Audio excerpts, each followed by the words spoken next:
দ্বিতীয়বারের মতো কেক বানানোর চেষ্টা। চকলেট কেক বানালাম আজকে। কেমন হলো জানাবেন। আসসালামু আলাইকুম, কেমন আছেন সবাই?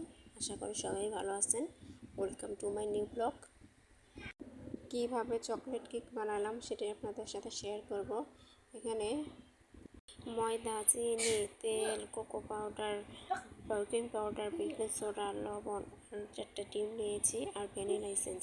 এখানে 4টা ডিম ভালো করে ফেটিয়ে নিচ্ছি ইলেকট্রিক বিটারে, আর অল্প অল্প করে চিনি দিয়ে আবার বিট করে নিচ্ছি। একেবারে সব দেওয়া যাবে না, অল্প অল্প করে দিতে হবে। আর চকলেট নিয়েছি।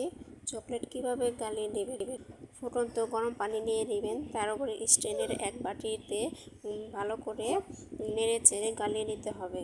কি মনে হচ্ছে এভাবে কেক বানিয়ে খাবেন? আমি নিজেই শিখতেছি, কাউকে শেখাচ্ছি না, আমি সেটাই আপনাদের সাথে শেয়ার করলাম। এবার চিনি দেওয়া শেষ। চিনি দেওয়ার পর ভালো করে বিট করে নেব। এবার তেল দিয়ে দেব। তেল দেওয়ার পর বেশিক্ষণ বিট করা যাবে না, 1 মিনিটের মতো বিট করতে হবে। এরপরও শুকনো উপকরণগুলো ভালো করে মিশিয়ে নিতে হবে। আমার কেক বানানোর এক্সপিরিয়েন্স খুবই ভয়াবহ।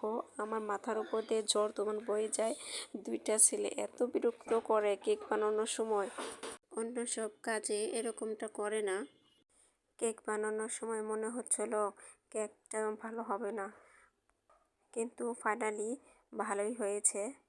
এক আপুর কাছ থেকে পজিটিভ কথা শুনেছি, পরিশ্রম করলেই অবশ্যই তুমি সাফল্য পাবা। আমার 2টা ছেলের মতো তার 2টা ছেলে আছে। আমার 2 বাচ্চা থেকেও ছোট।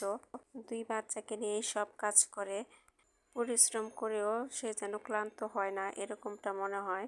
আর মেয়েদের নিয়ে সবসময় পজিটিভ কথা বলে। মেয়েরা এখন পিছিয়ে নাই, বাংলাদেশের সব প্ল্যাটফর্মে মেয়েরা অংশগ্রহণ করছে এবং উদ্যোগ নিচ্ছে।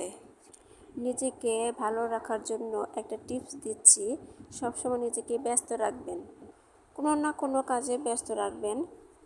বেশি কিছু আশা করবেন না, আর বেশি ধৈর্যহারা হয়ে পড়বেন না, তাহলেই দেখবেন ভালো থাকবেন। আমার কেক রেসিপিটা কার কেমন লাগলো কমেন্টে জানাবেন। আমার ভিডিওটা ভালো লাগলে অবশ্যই ফলো দিবেন, লাইক কমেন্ট করে পাশে থাকবেন, আর বেশি করে শেয়ার করে দিবেন।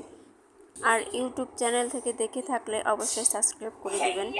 শুকনো উপকরণগুলো ডিমের ব্যাটারে দিয়ে দিব, অল্প অল্প করে দিব আর আলতো করে নেড়ে দিব। এভাবে ব্যাটারটা তৈরি করতে হবে। চুলায় পাতিল বসে হাই হিটে 5 মিনিট রেখে কেকটা কুক করতে হবে। এই তো আমার ফাইনালি কেক বানানো শেষ। এরপর স্লাইস করে কেক বানিয়ে নিব। কারেন্ট না থাকার কারণে বাকিটা দেখাইতে পারলাম না। এরপর শেষটা দেখে নেন। সবাই ভালো থাকবেন, সুস্থ থাকবেন। আল্লাহ হাফেজ।